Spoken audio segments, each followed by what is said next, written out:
Hello बच्चों, let's read the question. The question says an object has uniformly accelerated motion in a straight line. Define average velocity for the motion of the object. Hence obtain expression for position and velocity of the object at any time t dash in terms of its those at any other time t, given that the initial position and initial velocity of the object is x naught and u respectively. ठीक है बच्चों, सो इस question के अंदर हमें क्या दो part का सॉल्यूशन फाइंड आउट करना है.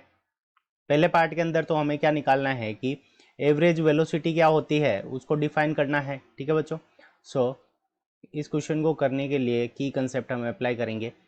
सो की कंसेप्ट के अंदर सबसे पहले हम एवरेज वेलोसिटी को अगर डिफाइन करें तो इसका फॉर्मूला हमारा क्या हो जाएगा, वी ए वी जी.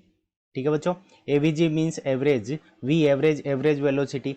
सो यहाँ पे एवरेज वेलोसिटी का जो हमारा फॉर्मूला हो जाएगा वो क्या हो जाएगा, total distance, total displacement divided by total time. So total displacement, total displacement divided by total time, यानी कितना डिस्प्लेसमेंट हुआ है उसके अंदर अगर हम टोटल टाइम, जो हमें टाइम लगा है उसका अगर हम डिवाइड लगा दें टोटल टाइम का, तो हमारे पास में टोटल एवरेज वेलोसिटी आ जाएगी. So total displacement divided by total time.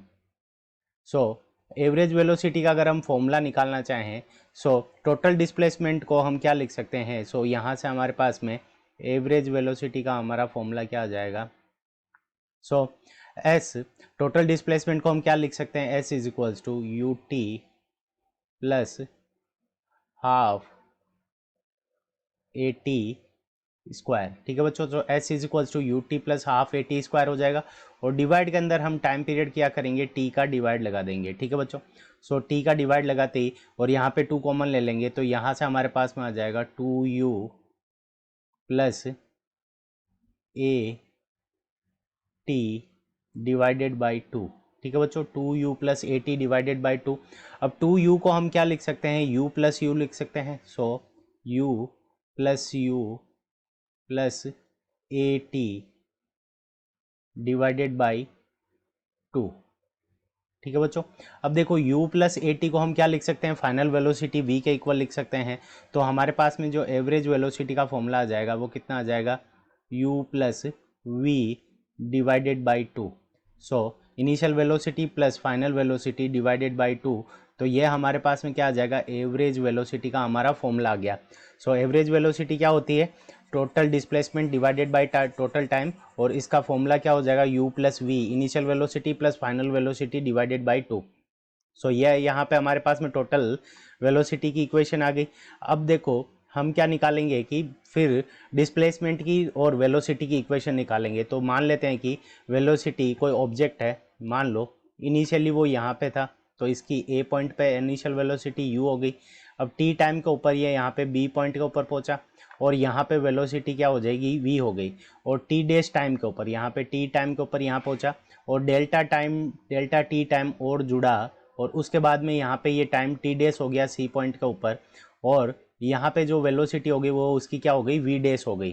ठीक है बच्चों, so V dash is equals to हम क्या लिख सकते हैं, u plus initial velocity u plus A multiplied by time कितना हो गया, टी डेज. और टी डेज को हम क्या लिख सकते हैं, T days is equals to T plus delta T. T days is equals to क्या हो जाएगा, टी प्लस डेल्टा टी. अब यहाँ पे हम वैल्यू पुट करें तो v dash is equals to, तो v dash is equals to हमारे पास में क्या आ जाएगा, u प्लस ए, और यहाँ पे टी डैश की वैल्यू पुट करेंगे तो यहाँ से हमारे पास में आ जाएगा A T plus A delta T. ठीक है बच्चों, A T plus A delta T.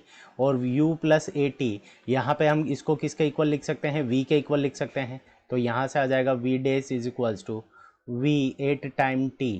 ठीक है बच्चों, V at time T plus A delta T.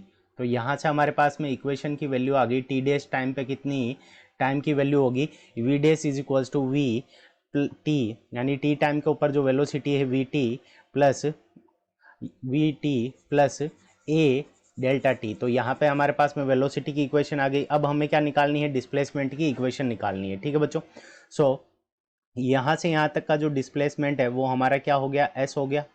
और यहाँ पे डेल्टा टी टाइम के अंदर जो हमारा टोटल जो डिस्प्लेसमेंट हो गया इनिशियल से यहाँ तक फाइनल के अंदर, तो ये हमारा जो डिस्प्लेसमेंट हो गया इसको हम लिख लेते हैं एस डेज। ठीक है बच्चों, सो एस डेज और इनिशियल डिस्प्लेसमेंट हमारा कितना है, so s is equals to s at t time. तो टी टाइम के ऊपर जो एस होगा, so s is equals to, so initial displacement हमारा कितना है, x not plus you t, x not plus U T plus half A T square. ठीक है बच्चों, तो टी टाइम के ऊपर जो हमारा डिस्प्लेसमेंट हो जाएगा वो S is equals to X not plus U T plus half A T square के इक्वल हो गया। अब हमें क्या निकालना है, डिस्प्लेसमेंट निकालना है टी डेज टाइम के ऊपर। ठीक है बच्चों, सो यहाँ से हमारे पास में क्या हो जाएगा, S T days, S T days, T dash time के ऊपर जो डिस्प्लेसमेंट हो गया, सो उसको हम क्या लिख सकते हैं कि S T days is equals to, so S T days is equals to क्या हो गया, X not plus you T dash plus half A T dash square. ठीक है बच्चों, हाफ ए टी डेज और इसका क्या हो जाएगा हमारे पास में होल ये स्क्वायर। सो अब हम क्या लिख सकते हैं, T days is equals to, तो t days is equals to हमारे पास में क्या है, T plus delta T.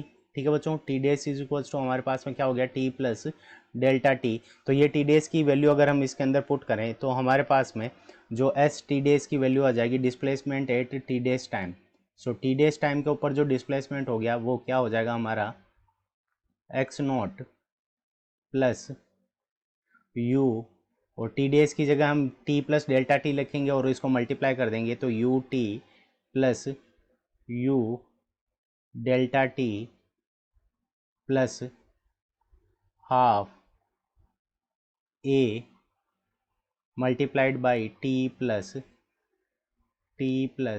Delta T, इसका क्या हो जाएगा हमारे पास में होल स्क्वायर। ठीक है बच्चों, सो इसको होल स्क्वायर को जब हम सोल्व करेंगे तो यहाँ से हमारे पास में क्या आ जाएगा, x nought plus U T plus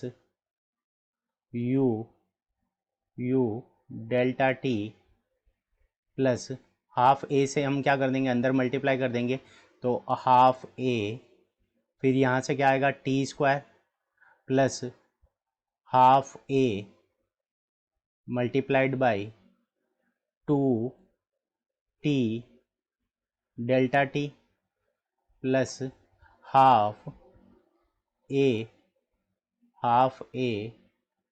delta T का होल स्क्वायर। ठीक है बच्चों, हाफ ए डेल्टा टी का क्या हो जाएगा, होल स्क्वायर। अब देखो डेल्टा टी की वैल्यू हमारे पास में क्या है, बहुत कम है।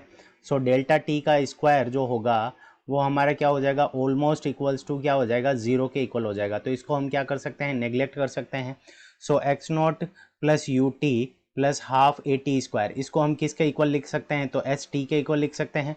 तो यहाँ से हमारे पास में जो एस टी डेज की वैल्यू आ जाएगी, displacement at t dash time is equals to, so S t यानी displacement at t time, so S t plus यहाँ से हमारे पास में क्या बच जाएगा, u plus delta t plus यहाँ से ये वाली वैल्यू हमारी नेग्लेक्ट हो जाएगी। तो यहाँ से हमारे पास में इस 2 से ये 2 कैंसिल हो जाएगा, तो यहाँ हमारे पास में बच जाएगा A T multiplied by delta T. ठीक है बच्चों, तो यहाँ पे हमारे पास में डिस्प्लेसमेंट की वैल्यू आ गई 8 time t days in the terms of time t. So S T days is equals to s t plus u delta t plus A t delta t. So this is our correct answer. I hope you understood it well. Best of luck. Thank you.